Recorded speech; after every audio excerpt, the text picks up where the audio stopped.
Hi, it's Dr. Mercola, and today I'm here with Tony, who's the Director of Education and Fitness at the Power Plate Company. Yep. And he's got an interesting history. He's by profession a personal trainer, but not just a personal trainer, because there's a whole lot of different levels. He actually was a personal trainer at probably what is regarded as the top fitness club in the United States, which happens to be in Chicago, where he was born and raised in the Chicago area, which is the East Bank Club.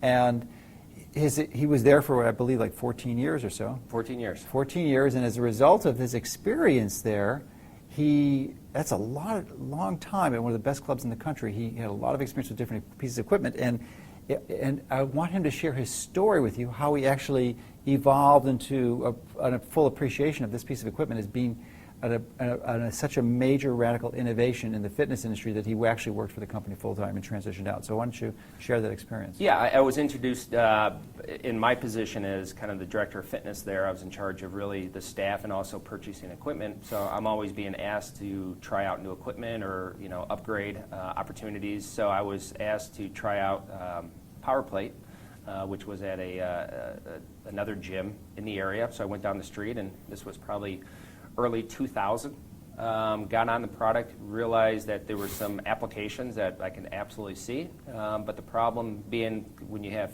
12,000 members and 300 pieces of equipment on the workout floor, that you always have to kind of be cautious and take care of your members and make sure that it does a service to the members, but also to the manufacturer.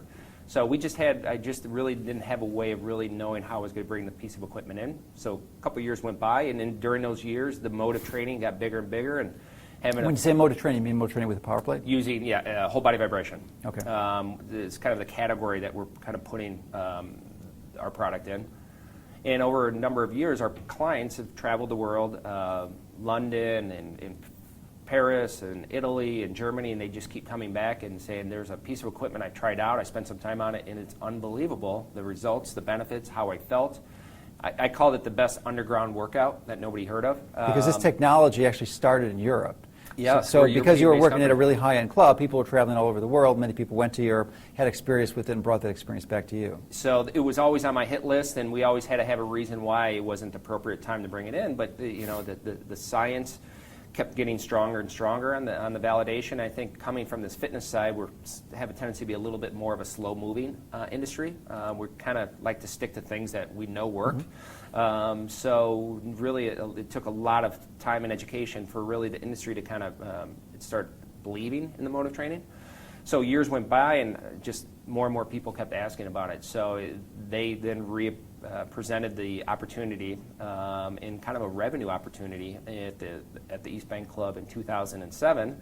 So I had an opportunity of bringing in new equipment, new program, make some revenue off of it, and service more members. So for the club. For the club. Yeah. So it was kind of a win-win-win. I think it was the best opportunity for us to then kind of feel like we're going to bring it in and feel like we're going to continue to keep bringing in the best equipment and the best programming in the country. So we brought multiple plates in. We did group classes. We did private sessions. Members got on it. We had how many power plates did you have? We had four. We had four, and every new member had an opportunity of taking advantage of a free class, because as you've kind of just we'll see, it's a very experiential piece. Mm-hmm. So you need to get people on it, touch and feel.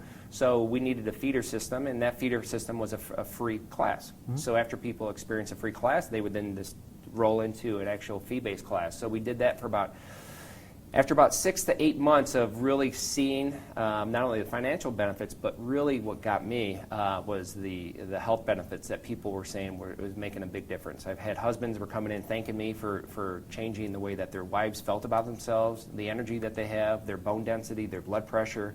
The guys are coming in and saying they feel better, they move better, they play better. They were coming off injuries much faster.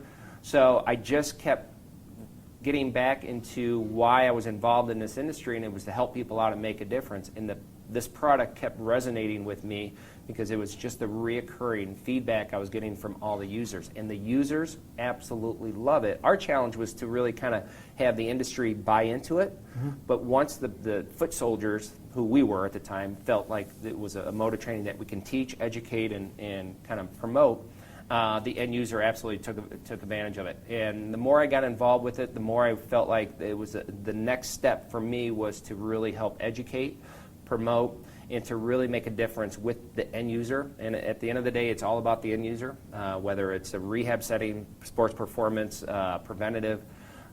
It's all about the consumer and making the consumer feel good. And I was kind of already ingrained with that.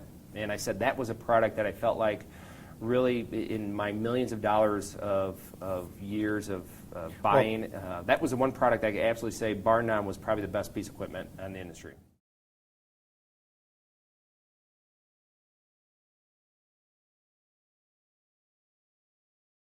We're under one gravitational force of everyday living. So Most of us, if we live at sea level. A little bit less if Yep, we're higher up. absolutely. A little bit more if you're down in the... So we depth kind of zone. like to equate one as just kind of watermark, and knowing that really we do most of our work under one gravitational force. So what was happening is when the astronauts or the cosmonauts were going into space, they are now into zero gravitational force, which then allowed them only a period of time that can stay in space before they start losing bone and muscle. And so there was a period of time that they then had to bring them back just because of the pressure that wasn't being applied to the body. So the Russians started using vibration as a way of maybe expediting maybe that gravitational force to go from 1 to maybe 2, 3, 4, 5. So they started experimenting with vibration and using gravity as a way of kind of increasing gravity to see what kind of positive response. And they started getting positive response in bone and muscle, which then became a precursor to and a post rehab tool for their space travel. So what we kind of like to say is an American space astronaut was in space for about 150 days before they had to return. And the cosmonauts had an average about 450 days in space before they had to return. So what happened is kind of all the secrets started trickling out from Russia. Our founder got involved with using it as a way of realizing that between some bone, muscle, circulation, that these could be some benefits to pass on to his athletes. Mm-hmm. So we have a Dutch founder, and he started tinkering with vibration to really pass on to his athletes. So initially this was developed as a consequence of Russia's input into into outer space and to further their astronauts. And then the application was initially mostly for athletes or really highly elite athlete or professionals. Yeah, because it's the system, it's the nervous system. It's mm-hmm. much more of a neurological training, and that's the system that really applies to professional athletes. So that's really where it resonated as far as recovery time, circulation, strength, recovery from injuries. Mm-hmm. So they started seeing the benefits relatively quick, and knowing that you can actually just a small percent increase of physical performance makes a world of difference with their athletes. So now we realize that we have a product that really can kind of resonate with all users. Yeah, I think this is really a profoundly important application of this as a rehabilitation tool and as an alternative to really many recommendations that people receive for injuries, which include surgery. I mean, this can avoid surgery in a lot of people. Yeah. If this doesn't work, at least you can always go to surgery. Surgery you can't reverse. Once you cut, you can't uncut. Right. So, and then, but even so, what really most impresses me about this is not so much as that it's an effective alternative to surgery, but the speed, the quickness, the acceleration that you get to recovery is just shocking. Yeah. You wouldn't even think it's physically possible to improve an injury as quickly as this. I mean, I had a pulled groin muscle from some strength training that I was doing, which normally would have taken a few weeks to recover, and literally within a day it was gone. It was just like shocking. Yeah, and it really transcends a number of things, but really the rehab, and again, those are physical limitations that really pose problems to us, and mm-hmm. if people have injuries, they just have the way of determining that they just aren't going to do anything about it. They're going to move on and do different forms of exercise, or they'll stop completely exercising until they feel like there's a recovery time. But you know, this is a mode of training that absolutely can work and really help the recovery of injuries. And you can probably train while you're injured. You can absolutely train while you're injured. And not hurt yourself. Right. Yeah. So we always like to know that if you're using the product, you're always, we have questions we always want to ask when you're ready to use the product, and we always want to say, are you cleared by your doctor to do strength training? Mm-hmm. And then if they say yes, then we proceed on to the next question, and the next question is, are you cleared by your doctor to increase cardiovascular? Because this is an application of force. Instead of using mass, we use acceleration.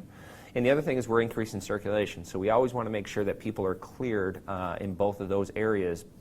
And I always like to say we're one step closer to using it. Yeah, and for those of you who might be a little bit distant from your high school physics, basically one of Newton's basic laws is F equals ma, force equals mass times acceleration. So most of the time in traditional training, you're using the mass with the barbells or the barbells or the dumbbells, and it's relatively slow. I mean, typically it's 3 seconds up, 3 seconds down, or some variation of that. But here, you're really tinkering with the acceleration component because we're looking at frequencies of 30 to 50 times per second.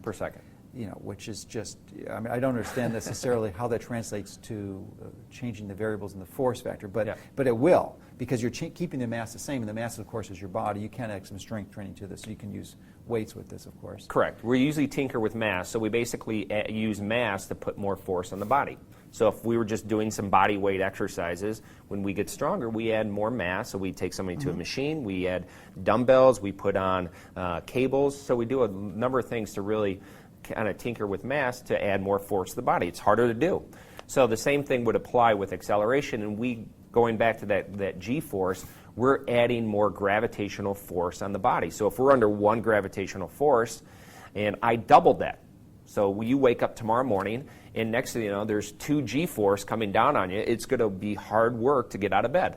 Yeah. And then if we triple that, we quadruple it. So what we're doing is instead of using mass to add force, we actually just incrementally add more gravitation to the body, and that's where our gravitation, the force comes from gravity, which allows us to keep our body weight really as consistent with the mass. Actually, I've actually had the experience of going into a zero-G environment in a hyperparabolic flight, and this is a training simulation they do. It's for the astronauts. So for 30 seconds you're weightless, but for the other 30 seconds prior to being weightless, you weigh twice as much, or you're under 2G for 30 seconds. So this is just really very small levels. You're not going to feel like you're weighing twice as gravity, but in there you do. And believe me, trying doing a push-up at 2G is extraordinary.